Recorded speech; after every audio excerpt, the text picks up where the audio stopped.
ఈ మధ్యన పక్క రాష్ట్రంలో అక్కడ ఒక పార్టీ పెట్టి విజయం సాధించి ముఖ్యమంత్రి అవ్వగానే మన ఆంధ్రప్రదేశ్లో చాలామంది మీరు కూడా అలా చేసి ఉండాల్సిందని చెప్పి నాకు తెగ మెసేజ్లు పంపిస్తూ ఉన్నారు.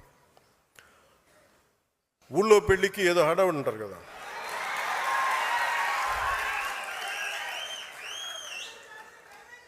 అంటే అంటే ఎలా ఉండదంటే మనకి సందులోనో ఒక పెళ్లి జరుగుతూ ఉంటే మన ఊళ్ళో చిన్నపిల్లలు పరిగెడుతూ ఉంటారు అటు ఇటు, వాళ్ళ ఇంట్లో పెళ్ళి అనుకున్నట్టుగా. అరే ఆంధ్రప్రదేశ్ పరిస్థితులు వేరు.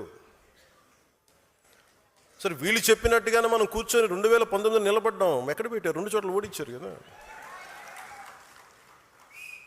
పోనీ ఎవరైనా నిలబడ్డారు ఆ రోజున నాయకులు అంటే అందరూ పారిపోయారు కదా. సో అందుకని కంపారిజన్ పెట్టకండి. నిజంగా నేను పదవే నాకు ప్రధానం అనుకుంటప్పుడు 2008లోనే యూత్ వింగ్ కాదు ఎంపీగానే పోటీ చేశాను. 2014లో నేను ఎన్డీఏతో అలయన్స్లో ఉన్నప్పుడు నేను మల్కాజ్గిరి నుంచి ఎంపీగా పోటీ చేయాల్సి ఉంది. బట్ నేను ఏమనుకున్నానంటే, ఎందుకు చెప్తున్నాను ఇదంటే, నేను ఒక పార్టీని నడపాలి, ఇది సమాజంలో మార్పు పట్టుకు రావాలంటే నాకు తెలియాలి కదా కష్టం.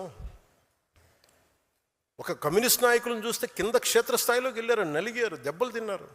ఒక కాంశీరామ్ దెబ్బలు తిన్నాడు, నలిగారు. ఒక పార్టీని నడపడం ఏదో కూర్చోబెట్టి ఎదిగేయటం వచ్చేయటం పదవిలో కూర్చోవడం కాదు. ఎలా నడపగలవు? ఒక సమూహాన్ని నీతో పాటు నడిపించాలని నీకు ఎంత సత్తా ఉండాలి, ఎంత అవగాహన ఉండాలి నీకు. నువ్వు ఆ భావజాలను కట్టుబడి ఉంటావా లేదా అనేది మనకు తెలియాలి. అందుకని ఇవన్నీ నిర్ణయించుకొని ఒక దశాబ్దం నేను నలుగుతానని నిర్ణయించుకున్నాను.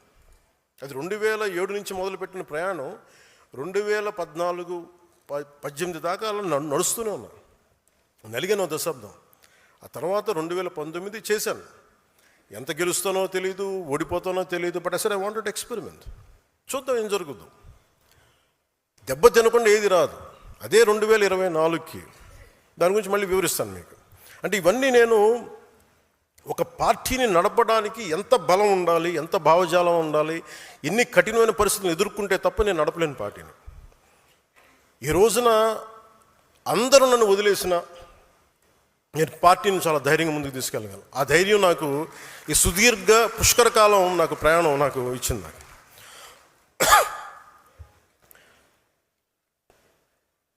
మీలో నుంచి నాకు బలమైన నాయకులు రావాలి.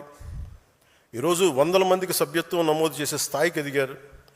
రేపు వారిని ముందుండి నడిపించే నాయకత్వ బాధ్యతలను కూడా మీరే తీసుకునేలా నాయకత్వ లక్షణాలను మీరు అలవర్చుకోవాలి. ట్రెడిషనల్ పాలిటిక్స్ వర్సెస్ జనసేన అనేది ఎలా ఉంటుంది? జనసేన పార్టీని మీరు దేశంలో ఏ ఇతర రాజకీయ పార్టీతో పోల్చలేరు. జనసేన ఒక లెఫ్ట్ వింగ్ కాదు, రైట్ వింగ్ కాదు, అది వామపక్ష భావజాలం కాదు, లేదంటే దాన్ని ఒక రైట్ వింగ్ ఐడియాలజీ కాదు. రెండింటిని ఉన్న మంచి ఆలోచనల్ని సమన్వయం చేస్తూ ఒక middle path committed ideology Janasena. నేను సిపిఎఫ్ అనే స్టార్ట్ చేసినప్పుడు ఒక భగత్ సింగ్ పెట్టుకున్నాను స్ఫూర్తిగా. చంద్రశేఖర్ ఆజాద్, సుభాష్ చంద్రబోస్, బాల్ గంగాధర్ తిలక్, ఝాన్సీ లక్ష్మీబాయి వంటి యోధులు స్ఫూర్తితో పాటు, పోరాట యోధుల స్ఫూర్తితో పాటు గాంధీజీ గారిను, ఒక నాని పాల్కీవాలా, లోక్నాయక్ జయప్రకాష్ నారాయణ్, అలాంటి సంఘ సంస్కర్తల ఆలోచనలు, నాయకుల ఆలోచనలు, స్వామి వివేకానంద, నారాయణ గురు లాంటి మహనీయులు వారి ఆలోచనలు, ఇలా అనేక అంశాలని సమన్వయం చేసి నిర్మించబడింది పార్టీ జనసేన. సో జాతి పోరాట స్ఫూర్తి, రాజ్యాంగ నిర్మాతల ఆశయాలు నిజం చేయడంతో పాటు భవిష్యత్ తరాల కోసం ఆలోచించే ఒక బలమైన భారత్ని నిర్మించడంలో మన వంతు కృషి చేయడం, అది జనసేన లక్ష్యం. ఉదాహరణకి కర్ణాటకలో కాంగ్రెస్ ప్రభుత్వం ఉన్నా, ఇక్కడ ఎన్డీఏ ప్రభుత్వం ఉన్నా, రైతులు, అటవీ ప్రాంత ప్రజలు ఏనుగులు దాడితో ఇబ్బందులు పడుతున్నారని తెలిసి కర్ణాటక ప్రభుత్వంతో చర్చించి కుంకి ఏనుగులు తీసుకురాగలిగామంటే, జనసేన మాట్లాడితే అది మనల్ని విభేదించే కాంగ్రెస్ నాయకులైనా చాలా సెన్సిబుల్గా మాట్లాడితే పంపిస్తానని అనటానికి ఈరోజు మనకి ఆ కుంకి ఏనుగులు ఇక్కడ తీసుకురావడం. వ్యక్తులపై ద్వేషంతో రాజకీయాలు చేయదు జనసేన. ప్రజా సమస్యలపై పరిష్కారం మన ప్రథమ లక్ష్యం. జనసేన 7 సిద్ధాంతాలని మదనం చేసి రూపొందించిన కొందరు జనసేన ఎందుకు కులాలు మతాల గురించి మాట్లాడుతుంది, మళ్ళీ కులాలకి అతీతమైన రాజకీయాలు అంటుంది అని అంటూ ఉంటారు. కులాల్లో ఉన్న అసమానతలు, అన్యాయాలు, మతాల మధ్య ఉన్న భేదాభిప్రాయాలను చర్చించి అర్థం చేసుకొని పరిష్కరిస్తేనే కదా సమానత్వంతో కూడిన సమాజాన్ని నిర్మించగలం. కేవలం ఒక కులాన్ని కావచ్చు, కొన్ని కులాలని కావచ్చు, ఒక మతాన్ని కావచ్చు ఓట్ బ్యాంక్ చూసేవాళ్ళు ఈ విషయంపై దాటేస్తారు. నాకు ఆ భయం లేదు, నాకు మొహమాటం కూడా లేదు. నాకు అరకులోని పీవీటీజీ వర్గాలు, శ్రీశైలం అడవుల్లోని చెంచులు, సరైన గుర్తింపు లేని బుడగ జంగాలు, గౌరవం కోరుకుంటున్న రెల్లి వర్గాల కోసం న్యాయం జరగాలి. నేను బహిరంగంగా మాట్లాడతాను. ఆ విషయాన్ని మీరు అర్థం చేసుకోవాలి, అర్థమయ్యేలా మన ప్రజలకు వివరించగలగాలి.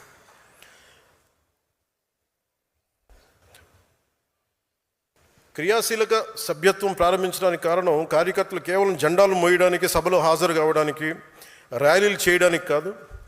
నా దృష్టిలో కార్యకర్తలే బలమైన పిల్లలు. మీరే దానికి మీరు లేకపోతే పార్టీ మనుగడకి కష్టం. అందుకని నేను మీకు సంబంధించి మీరు అండగా ఉండాలి, మిమ్మల్ని ముందుకు తీసుకెళ్ళాలి. దాంతో సమాజంలో మార్పుకి తొలి అడుగు అడిగేసే సారథి ఉద్యమి, మన నాయకత్వానికి దృఢమైన పునాది ఉద్యమి, ప్రజల్లో చైతన్యానికి ప్రతీక ఉద్యమి, యువత సంకల్పానికి ప్రతిరూపం ఉద్యమి, మార్పును సాధించే నాయకత్వం ఉద్యమి, న్యాయం వైపు నిలబడే నిర్భయం ఉద్యమి, జనసేన ఉద్యమి వారధి ఉద్యమి. ఏ పార్టీ అయినా మీకు నిలబడిపోవాలి అంటే సంస్థాగతంగా బలపడాలి.